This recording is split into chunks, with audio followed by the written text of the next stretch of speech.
naruh keranjang. Nih, naruh keranjang terus di atasnya ditumpui keranjang. Jadi bisa banyak. Bisa Jadi banyak. nggak manual ngambilin satu. Betul, ada yang seperti itu. Nah, kalau yang seperti ini biasanya katanya Bapak Uji, ini kayak gini terus nanti atasnya juga dipenuhin. Ini dipenuhin, jadi kan nggak gerak nih, nggak gerak. Di atasnya bisa ditambahin lagi, disusupi. Botol juga.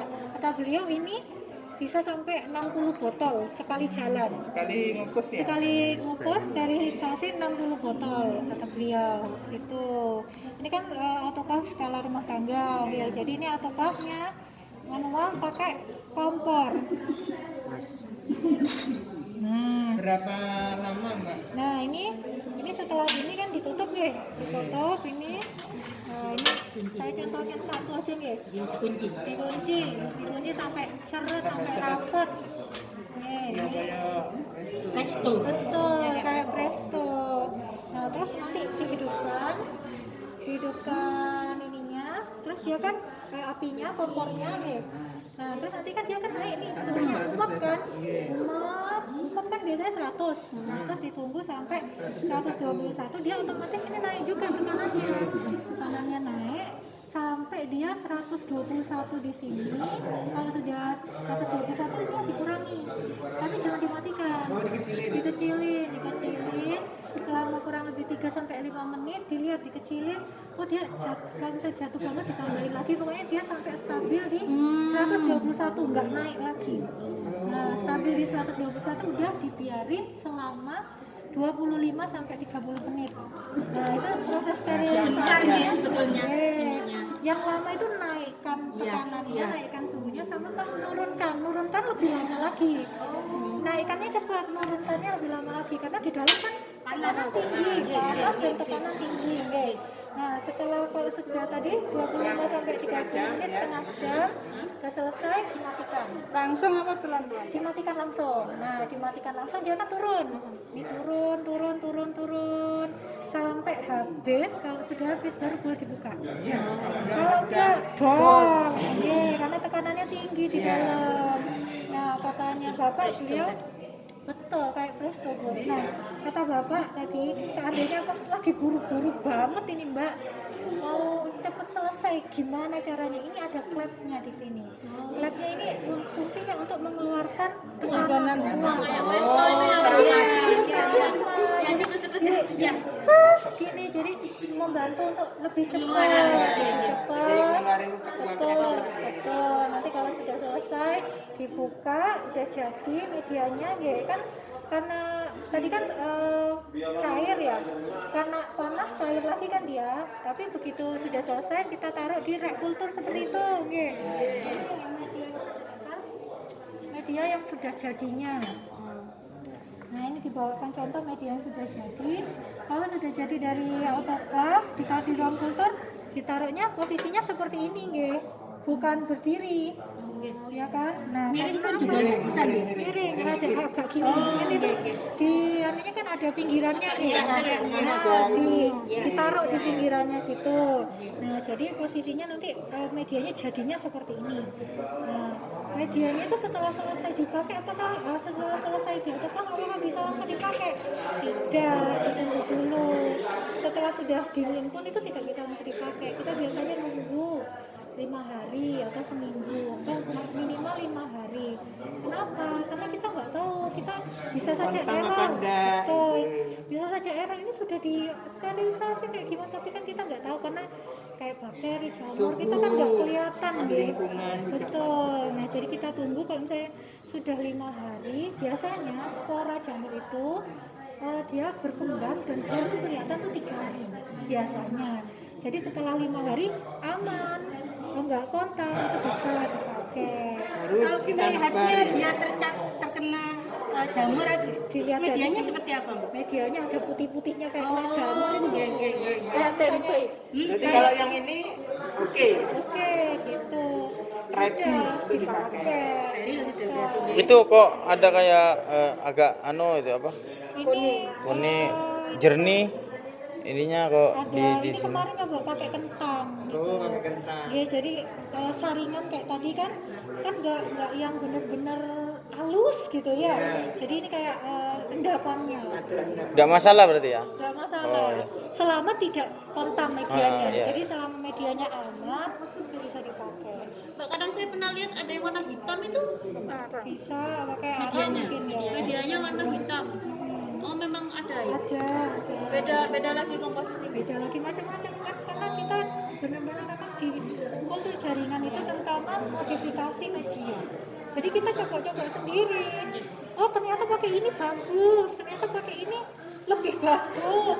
Tapi pakai ini karena yang lebih bagus kita tambahin lagi.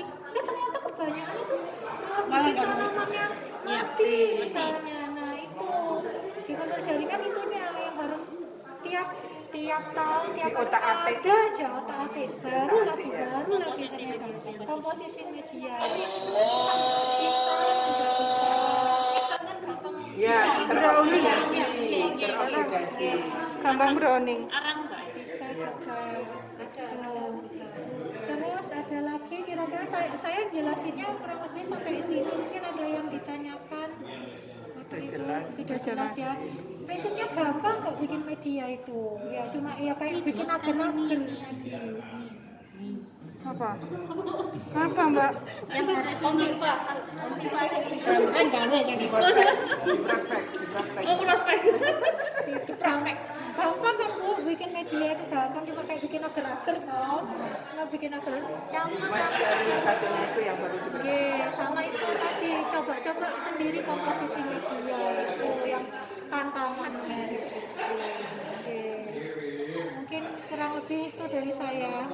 Aku mau tanya, jadi seumpama saya mau bikin media A, pakai pisang, B pakai. Jadi setelah kita sterilisasi pakai ini, terus kita diamkan seminggu, baru kita lihat bahwa media itu ready dan nggak ready gitu toh. Betul. Ready, kalau ready berarti hasilnya seperti ini, ya. Kalau nggak ready berarti ada titik-titik putihnya. Oh, jadi istilahnya kalau komposisi itu bagaimana kita mencoba ya? Iya ini kemarin nggak dibawakan medianya kontan ya.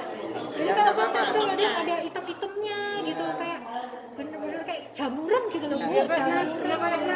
Atau Ya. betul item-item atau kadang blenyek kadang tuh oh bakteri ada putih-putih susu gitu kayak jalan gitu bisa ada yang belakang kan jalan belum karena dia kan ada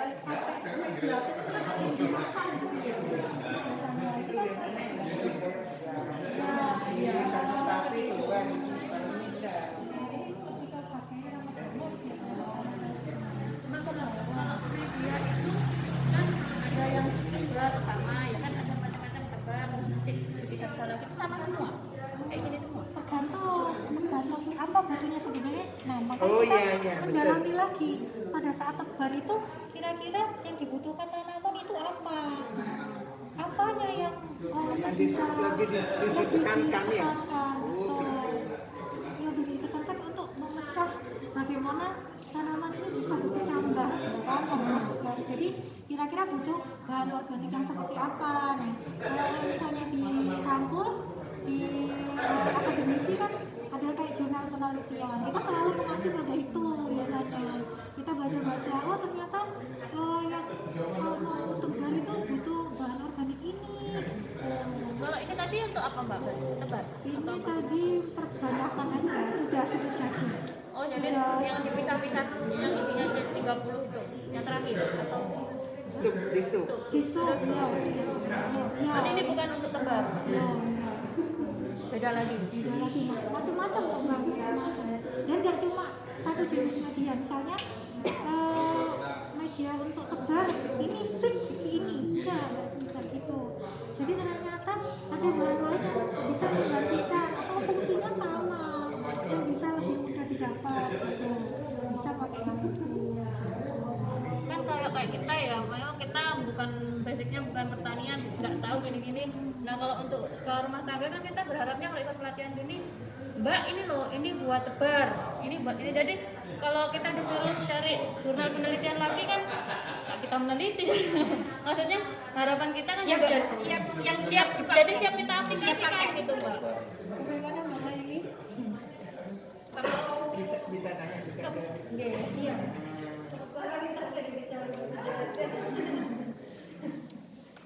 Kalau saya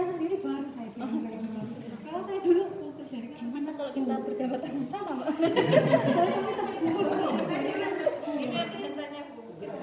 Bukan ini harapan workshop ini kan kita bisa mengaplikasikan ya Bu. Nah kalau untuk media ini kan ternyata hidupin ininya ya. Saya berani bawa saja. Saya takut.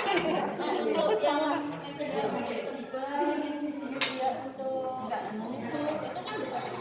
Nah kita berharapnya kita dikasih kalau rekomendasi ya gimana kan kita menanyakan ini kalau kita sebagai orang awam sebelum penelitian kan bapak kan nggak bisa gitu kalau dari akademisi kan biasanya memang ya itulah tugasnya akademisi.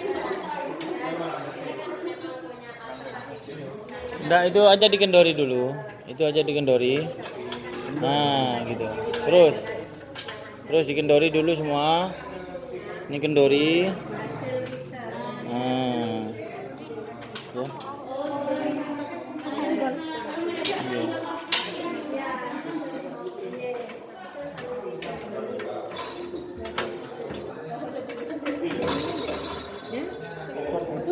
Coba di anu dulu.